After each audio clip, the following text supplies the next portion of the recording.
already planted, he gonna go ahead and uproot it. He don't just hack off the surface and think that, okay, well, it's just dead on the front, these dead leaves, and just, he's not pruning. He gonna uproot if you started it. You planted a bad seed. So now he gotta uproot it, replant it, water it the way he need to, and you better wanna, you want him to be your green thumb, okay? You want him to be your farmer, your planter, your everything, because your hands is probably, tainted a little bit, because they still got the desires of your flesh. You want to plant chocolate and, chicken and stuff like that. And he's planting fruit. He's planting the things that nourish us. Um,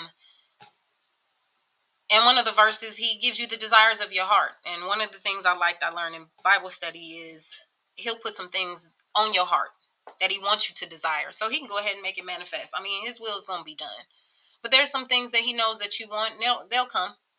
I have some things that I've wanted in life that didn't come for years. And I was so happy when I got it. It was cheaper. Everybody didn't have it. One thing I can't stand is fads. Everybody didn't have it. From cars to clothes to kids. I had it when everybody didn't. So I can wait on God. There's a song that says, even in the midst of my waiting, I still get blessings every day. Sister almost said it one day, one of the podcast hosts, love you to death, to new life. Let me get my words together. She said, I'm struggling, but I'm still winning. If that's not the champion mentality that we need to be having, that'll keep you from getting weary for sure. So you might be struggling, but are you still winning? I mean, I'm struggling, but as you can see, I still got lights. I'm eating.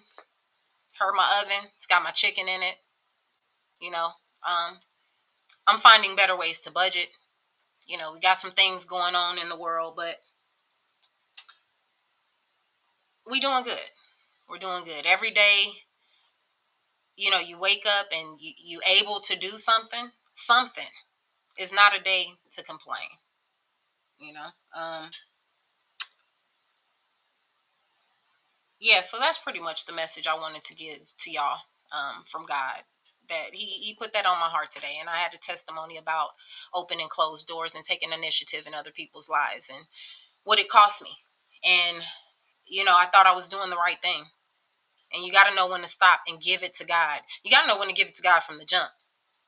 God said if you have 2 shirts, you give your neighbor one. I don't really, don't get me wrong. Don't get me wrong. But this is where we ask God, well, I have a shirt. I have one.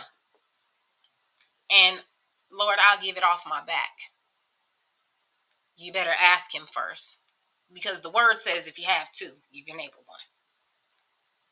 Now, if you feel like you love that neighbor that much, that you'll give them the shirt off your back so that you have nothing, then you might want to ask God, is he going to cover you on the back end if you do it your way? God covered me on the back end, but it was, like I said, one of the worst struggles of my life. And I'll never go through it again. So now I ask God, should I do this? Should I do that? There are times I jump a little ahead. I still have that empathy factor. But, and I get my hand slapped. Ooh, look at it. I'm going to deliver this message. I get my hand slapped. I do. But the hand slap is a reminder. I don't have to step back. I'm not stepping back anymore. I'm walking with God and I'm holding his hand. And when I go to pull away and do it my way and walk my way, depending on what it is, I might get a hand tap. Sometimes he might let go. Some things I tell people, or sometimes I tell people that God doesn't punish. The worst punishment he gives is to be hands off. And we want God to be hands on, right? All the time. So if he gets hands off, we're punished. That hurts. He ain't got his hands on our situation. So walk with God. Talk with God. Ask God, is it something to do? And if you feel like, well, I don't want to ask God because he might say no. I mean, think of him like your father. Same thing I tell my kids. If you know I'm going to say no and you still do it, that's like a deeper punishment. Like that's deep disobedience. That's not even, I said no and you wanted to try it. You thought it and still did it. You didn't even let the situation play out to see if I was going to say yes.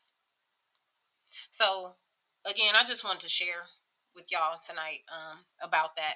Open and closed doors. Pay attention to them. If it's a struggle to open it, just walk away. Even if it's something that you want to open, you've been trying to get it. You might even try to jimmy it. It don't work. All right, walk away. Now, even with that, here comes your discernment. You go to walk down that hall, and all of a sudden that door that was so hard to open, all of a sudden pops open, creaks its little self open, gives you a little light in there. Come on. Need y'all to be smarter than that. Now, that door was closed. It was hard for me to open.